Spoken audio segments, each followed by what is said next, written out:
Pessoal, vamos que vamos ao nosso objetivo de nos tornarmos proficientes na linguagem Python em apenas 3 aulas.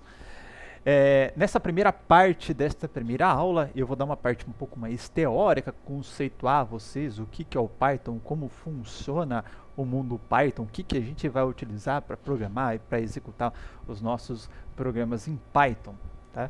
Esclarecer para vocês todas as possibilidades. Bom, primeiro de tudo, eu já havia comentado na primeira aula, motivação, mas vamos lá, formalmente, Python é uma das, ou a linguagem de programação que mais cresce nos últimos anos. Isso depende muito de qual a forma de determinar o crescimento da linguagem, tá? Mas, de fato, vários, se não é a que mais cresce, ou vai estar nas que mais crescem, dependendo do ranking, tá? E no geral, se pegar quais as linguagens mais utilizadas no nosso período atual, o Python sempre vai estar figurando entre as linguagens mais utilizadas. E dentro da área de inteligência artificial / aprendizado de máquinas, sem dúvida alguma, ou ciência de dados, se vocês incluírem aí, sem dúvida alguma, é a linguagem mais utilizada nos dias atuais, muito por conta das bibliotecas, tá, escritas nesta linguagem e que vão facilitar a gente. Vou programar uma rede neural profunda. Vai fazer isso na mão, filhão. Então é melhor você utilizar uma biblioteca. Essas bibliotecas estarão disponíveis aí, ou as principais bibliotecas da área estarão disponíveis na linguagem Python, tá? Além do que a gente vai ver que é uma linguagem de aprendizado muito rápido, muito simples de se trabalhar, e vocês vão entender o porquê, tá? Além disso, hoje em dia o Python ele compõe bibliotecas de sistemas operacionais e outras coisinhas mais, como PostgreSQL, Office, OpenOffice, etc. Tem lá os seus componentes escritos em Python também, tá? Bom, razões também para a adoção do Python e por que várias dessas bibliotecas de dados elas migraram para o Python ou estão sendo feitas em Python. A questão da codificação mais simples que outras linguagens, nós veremos isso. Fácil manipulação de dados, veremos isto também, tá? No sentido, eu falo, eu quero os 5 primeiros elementos da lista. Você vai ver que a gente não vai precisar fazer for, não vai precisar nada. Falar, eu quero só os elementos hiper, também não precisa fazer for. Eu falo, só quero os últimos 2 elementos da lista, não precisa fazer for. Nada, é muito fácil manipular dado. Quero juntar 2 listas, vai ter um maisinho ali no meio para juntar 2 listas. Quero comparar 2 listas, vai ter um sinal de maior para comparar igual e etc. para comparar 2 listas. Muito fácil manipular dados no Python, tá? Além disso, tá, são estruturas de dados eficientes. As estruturas de dados por debaixo dos panos estão escritas na linguagem C, tá? Portanto, tem velocidade de operação pelo fato delas serem escritas na linguagem C. E além disso, tá, existe uma coisa que é muito legal, que todas as bibliotecas, tá, elas acabam utilizando as estruturas básicas do Python, que é dicionário, que é lista, ou do NumPy, tá, que a gente vai ver que é uma biblioteca do Python bem famosinha, ou os arrays do NumPy. Então é muito fácil a gente conversar entre as bibliotecas, coisa que não é possível numa linguagem. A gente vai ver que essa é uma linguagem tipada, uma linguagem do Java, porque vai ter um objeto específico daquela biblioteca. Se eu quiser utilizar os dados que estão sendo manipulados numa biblioteca em outra biblioteca, provavelmente eu vou ter que fazer uma função para ler um objeto, gerar o outro objeto da outra linguagem, fazer a conversão. Aqui não, aqui é tudo muito direto. Então, se eu quiser carregar a foto com o OpenCV, se eu quiser processar ele numa rede neural do TensorFlow, eu não vou precisar fazer nada. Vai ter a estrutura de dados, vai ser comum, tá? Assim como a gente vai ver, estou manipulando dados com a biblioteca NLTK, eu vou pegar esses dados e utilizar como input da biblioteca Gensim. Isso é possível porque elas vão utilizar dados em comum. Então é muito legal, acaba ficando muito rápido, e pela própria manipulação, a facilidade de manipulação dos dados, a gente consegue desenvolver coisas de maneira muito rápida em Python, além de outras características da linguagem que a gente vai ver, tá? Nós temos aqui a a página oficial da linguagem Python, caso a gente queira recorrer a algum momento, que é o python.org. Então vou abrir aqui para vocês, python.org. É bastante interessante, obviamente, além de ter os conceitos da linguagem, documentação, etc. Inclusive tem treinamentos aqui para quem quiser fazer treinamentos, tal, Beginner's Guide, questão de tarefas, FAQ, enfim, ó, Python Books aqui, livros de Python, bastante coisa interessantíssima nessa linguagem de programação, tá? O último release do Python é o 3.8, tá? Eu acho que na minha máquina deve ter o 3.7.9, enfim. Mas a questão é, tomem cuidado, tá? Na hora de vocês procurarem algum código no Stack Overflow, alguma documentação, algum exemplo, etc. na internet, tá? Porque a versão 3 ela não é tão antiga assim, mas houve uma quebra grande ou mudanças grandes da versão 2 para a versão 3, tá? Então é muito comum ainda encontrar códigos ou explicações baseados na versão 2, então atentem para o fato que às vezes você vai copiar um códigozinho e colar lá para a versão 3, não vai funcionar, tá?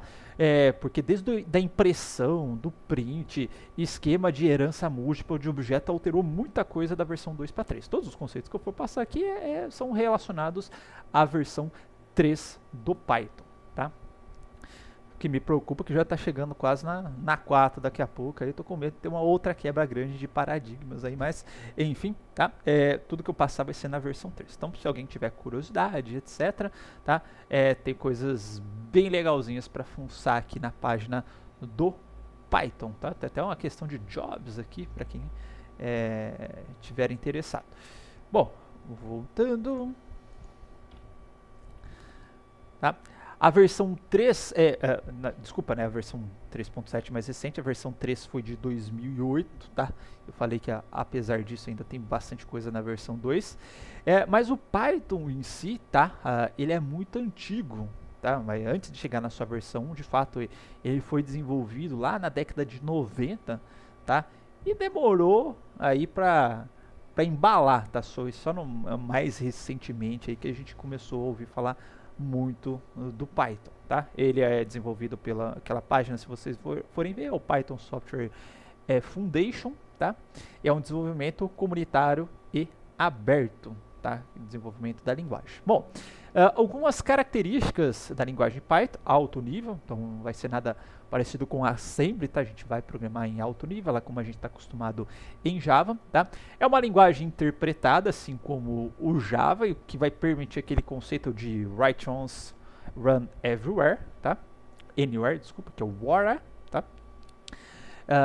É uma linguagem baseada em script. O que é essa questão do script? O script está relacionado a você conseguir fazer coisas rápidas e curtas para determinadas tarefas, então ela permite esse tipo de programação. Então vou até dar um exemplo mais à frente para vocês verem, tá? É multiparadigma, ou seja, possui vários paradigmas de programação. Que a gente teve no começo, vocês tiveram lá a orientação, algoritmos e estrutura de dados, que era um paradigma ou programação de paradigma imperativo e procedural. Suporta esses dois. Depois vocês viram orientação a objetos, outro paradigma de programação, muda um pouco o estilinho de programação.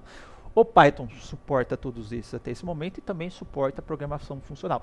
Aí eu não sei o quanto vocês viram de programação funcional. Em web eu dou um tópico sobre isso, por conta do JavaScript ele também tem o paradigma de programação funcional, mas vou dar uma rapidíssima explicação aqui. Depois a gente vai fazer uso desse paradigma funcional em alguns momentos da disciplina, tá? E outra característica que é uma linguagem de tipagem dinâmica, ou seja, você não define tipos para as variáveis, os tipos são atribuídos automaticamente, tá?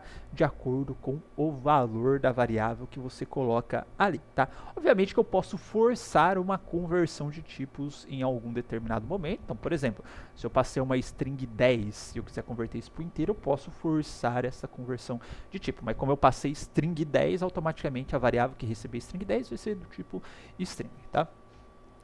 Bom, explicando cada um desses caras aí, linguagem de alto nível, ou seja, a gente não precisa fazer especificações ou programações muito específicas, muito relacionado a como que o meu programa vai se comunicar com o hardware, ou seja, são instruções em alto nível que por debaixo dos panos, tipo, a hora que você cria uma variável de memória, você não precisa chegar lá e especificar em qual posição da memória que aquela variável vai ser alocada, por exemplo, tá? Então a gente tem funções funções aí que já vão fazer por debaixo dos panos, a linguagem já faz isso pra gente, o que facilita ou que deixa mais ágil a nossa programação. Tá? Então, que exemplo é bem simples, tá? Até por comparação de string aqui, a gente usa o próprio igual, igual. Tá? Então, nome, input, que significa entrada. Então, provavelmente, se você vendo, você já consegue interpretar esse código. Ele vai pegar a entrada, jogar para o nome, vai comparar o nome com o Rafael.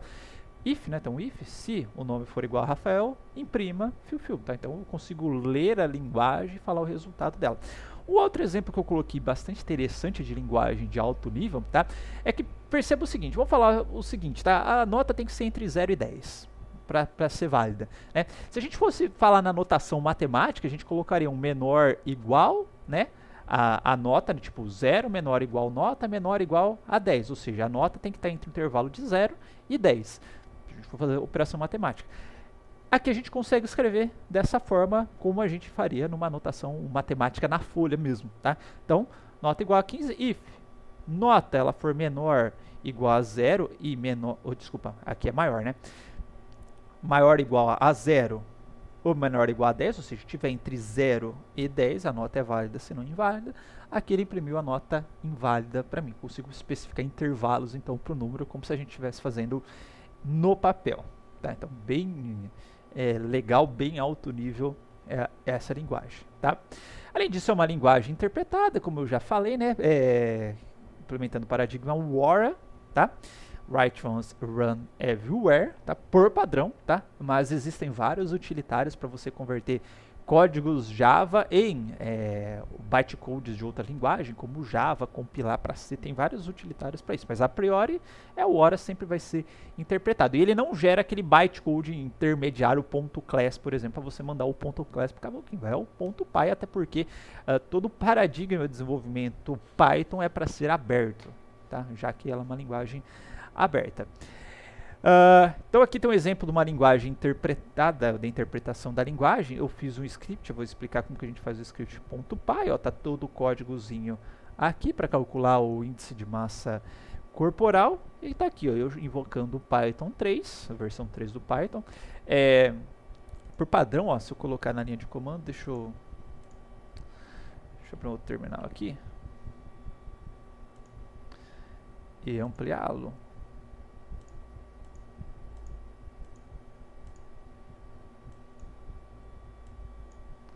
Tá? Se a gente bater o Python, tá? Pelo menos no Linux, tá? Ele já tem várias versões e subversões das versões instaladas. Então aqui tem um Python 2, eu tenho o 3, dentro do 3 tem um 3.5, 3.7, como eu falei que era a última que eu tinha aqui instalado, tá? Então tenho várias versões do Python, por isso que aqui eu especifiquei que eu vou interpretar com Python 3, porque tem muito código legado ainda de Python 2, tá? Aí, como eu falei, há diferenças grandes aí na sintaxe. Bem, então passei o script.py, ele vai ser interpretado e imprimir os resultados aqui na tela para mim, tá? Além disso, ele implementa o paradigma de programação imperativa, ou seja, você faz uso de variáveis, comandos de atribuições a essas variáveis, o programa é executado em sequência, tá? Então, assim como a gente está acostumado, tradicional, mesmo dentro da programação orientada a objetos, a gente acaba fazendo paradigma de programação iterativa, né? Com uso de variáveis e atribuições de valores e manipulação de valores a estas variáveis. Então, tem o tradicional. Ele suporta o procedural, ou seja, eu posso criar procedimentos para modularizar sequências de códigos, de forma que as sequências de códigos possam ser reaproveitadas ou chamadas em diversos lugares. Então, suporta, como qualquer outra linguagem básica suporta também. Então, tá aqui um exemplo, não vou entrar no mérito da estrutura por enquanto, tá? Mas permite. Tá, vou entrar. Para criar uma função a gente usa o def, tá? Não sei se vocês repararam aqui, mas eu vou explicar mais à frente, mas eu não tenho chaves, tá? Como é que ele sabe como que é um bloco? Vai ser pela indentação, tá? Tudo que tiver no mesmo nível da indentação vai pertencer a um bloco. Eu já vou entrar lá, então no lugar das chaves, tá? Faz uso de 2 pontos e da indentação. Também orientado a objetos, na verdade, tudo por debaixo dos panos no Python é um objeto, por mais que você esteja programando procedural. As variáveis, tá? Então, ó, criei uma variável aqui, não é tipada, não especifiquei um tipo, atribuí um valor a esta variável, tá? E se eu colocar o nome aqui já tem um tipo string, se eu colocar o nome ponto para acessar os campos do objeto, tá? Os atributos, que podem ser os campos dos métodos, vão aparecer uma série de métodos aqui. Isso se for inteiro, se for string, qualquer tipo de objeto, a gente vai ver isso, tá? Apesar dele ser orientado a objetos, é uma baita gambiarra, não tem encapsulamento, é complicado. Na verdade tem, mas não de maneira natural, uma coisa muito forçada. Eu vou explicar isso para vocês, tá? Mas eu coloquei esta observaçãozinha aqui. E o paradigma de programação funcional, tá? Esse é um dos que mais crescem, tá? Hoje em dia, muito em função inclusive do JavaScript, que é muito orientado ao paradigma de programação funcional, tá? É uma breve explicação que significa o paradigma, muito em alto nível. O que é o paradigma de programação funcional? Eu consigo ter funções de alta ordem. Funções de alta ordem são funções que eu consigo atribuir a variáveis. Se eu consigo atribuir a variáveis, eu consigo passar funções como argumento de outras funções. Então posso ter uma função básica que chama uma função que eu vou passar, e aí eu vario o comportamento da função só mudando a função que eu estou passando como argumento, né? E a gente consegue também sobrescrever operadores para realizar a programação, as chamadas das funções, né? Então, por exemplo, se eu fizer A mais B, na verdade o mais pode não significar simplesmente uma soma aritmética como a gente está acostumado. Esse mais vai desencadear uma chamada de função que vai realizar alguma coisa com os dois valores, tá? Então eu consigo fazer toda uma programação toda orientada à chamada de funções. Mesmo que eu tenha operação de igual, operação de mais, operação de menos, divisão e etc., eu consigo sobrescrever todos os operadores para que todos eles, hora que eles forem interpretados, eles façam uma chamada de função. É algo lindo, tá? De se fazer, de se trabalhar, de se usar. É algo que está crescendo muito hoje em dia, tá? Inclusive tem gente que fala que está deixando a programação orientada a objeto no chinelo, tá? Não concordo, porque tem que aproveitar o benefício de cada um. Então, se você tem uma linguagem multiparadigma, por exemplo, o JavaScript, tá? Se souber aproveitar o benefício dos dois, você deslancha na programação, tá? Então, tem aqui um exemplo muito simplesinho de programação funcional, só para ter uma ideia inicial, tá? Eu fiz o seguinte, ó, eu criei uma função soma, return A mais B, aqui normalzinho. Eu atribuí essa função soma a uma variável de memória, criei uma outra operação, uma função aqui chamada operação, que recebe um argumento chamado função, que recebe um parâmetro A, um argumento A, recebe um argumento B, e retorna o valor desse argumento aqui aplicado aos valores A e B. No caso, como eu atribuí soma a OP, e aqui eu estou chamando o OP, tá? Passando o OP no lugar da função, o que vai acontecer? Ele vai substituir esta função por soma, que é o que foi atribuído ao OP, então vai ficar soma A e B. Simples assim, tá? Mas dá para fazer coisas bem mais legais, mas só para a gente ver a possibilidade da programação funcional, tá? E por fim, tipagem dinâmica, né? Já cheguei a mostrar. Então, ó, se eu atribuir 10 a uma variável chamada variável, nada criativo, e colocar o type variável, ele vai me retornar aqui o valor inteiro, ou tipo, né? Desculpa, inteiro. Se eu colocar, professor, uma string aqui, né? Na variável, colocar o type já vai virar string aqui, tá? Então tem essa questão da tipagem dinâmica, tá? E aí tem aquela questão que eu falei, ó, linguagem de script, tá? Esse termo linguagem de script, ele é utilizado para se referir a linguagens, né? Que você consegue fazer pequenos programas de maneira rápida, tá? Então aqui, neste exemplo, para ilustrar este conceito bonitinho, tá? Eu fiz um scriptzinho aqui com 1, 2, 3, 4, 5, 6. Na verdade eu consigo fazer até com menos, tá? Mas só para deixar mais claro aqui, com 6 linhas eu criei meu próprio MyCP, como se fosse o copy do Linux para copiar arquivos, tá? Com 6 linhas eu crio isso. Na verdade, como eu falei, eu consigo fazer com menos linhas, inclusive. 4 linhas consigo fazer. Mas só para mostrar que a gente consegue fazer de maneira muito rápida. Agora imagina no Java, né? Se a gente for fazer no Java, ia ter que ter uma classe, ia ter que ter o método main, ia ter que ter uma importação do input, do output stream, tá? Ou de algum fluxo de entrada, fluxo de saída, abertura do fluxo, leitura de um fluxo, gravação do outro fluxo e fechar os dois arquivos, fecha método, fecha classe, etc. Tá? Então daria um código, apesar de das funções programadas não serem tão diferentes assim, mas né, daria um código, tinha que ter o while também, tá? E daria um códigozinho um pouco maior aí para se trabalhar do que esse código bem simples que a gente está vendo aqui. Tá? Essa seria a ilustração aqui do conceito de linguagens de scripts, tá? Bom, e para finalizar esta primeira parte, antes da gente entrar aqui no Python básico, controle de fluxos, etc., tá? O que a gente pode utilizar para programar em Python, tá? Eu não vou utilizar nada local, tá? Para que vocês não tenham que utilizar nada local, até começar a se familiarizar com pacotes, Python, repositórios, etc. Tá?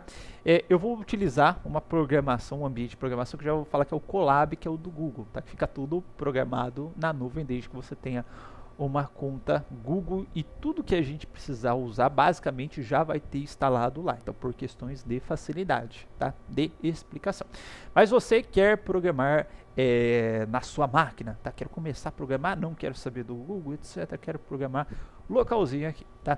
Então aconselho, que é o mais comum, instalar esse framework aqui que é chamado de Anaconda, tá? Então se vocês forem lá no Google, digitar Anaconda, mas digita Python junto, tá? Para não correr o risco de aparecer algo não relacionado, tá? Vai ter vários sites aqui com Anaconda, vamos entrar, ó. Inclusive tá o The Most Popular Data, deixa eu ver qual que é o que tá aparecendo aqui, ó, The World's Most Popular Data Science Platform, tá? Por que ele está chamando de Data Science? Porque além de baixar o Python, baixar editores para você poder trabalhar com Python e etc.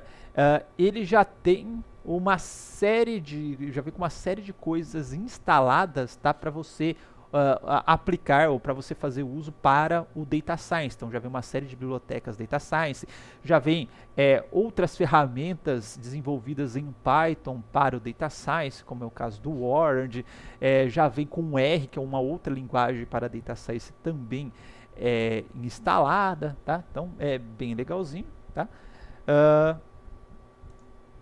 Vou acessar aquele site que está lá, /distribution no slide.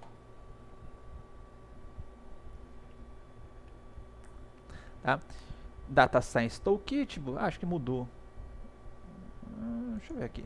Download Anaconda. Eles mudaram o link, tá? Bom saber que eu vou atualizar no meu site, tá? Mas enfim, vocês vão baixar aqui, tá vendo aqui, ó, Build Machine Learning Models. Tudo isso que tá aqui, ele meio que já vem baixado junto com o Anaconda, tá? Então já vem com uma série de bibliotecas aí. Inclusive a gente vai fazer uso, não são todas, tá? Que ele já vai baixar e que a gente vai fazer uso. Mas ele já vai baixar para vocês, tá? Uma vez instalado, deixa eu só aproveitar aqui na motivação.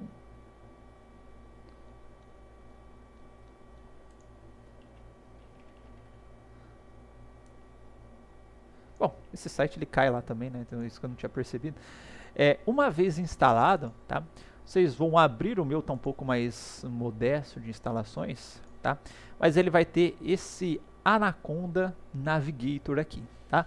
Esse Anaconda Navigator já está com uma série de coisas instaladas, tá? Tem GrooveVis, o PyTerlab, o PyTernote, o PyCorange, ITConsole, Spider, RStudio, VS Code aqui, e etc. Mas nesta versão mais simplesinha, sem tantas coisas como está lá no site, a gente já vai ter 3 possibilidades de programar em Python, como eu vou falar para vocês, tá? Quais são essas possibilidades, tá? Fazer o seguinte, vou parar o vídeo aqui, está muito longo, eu volto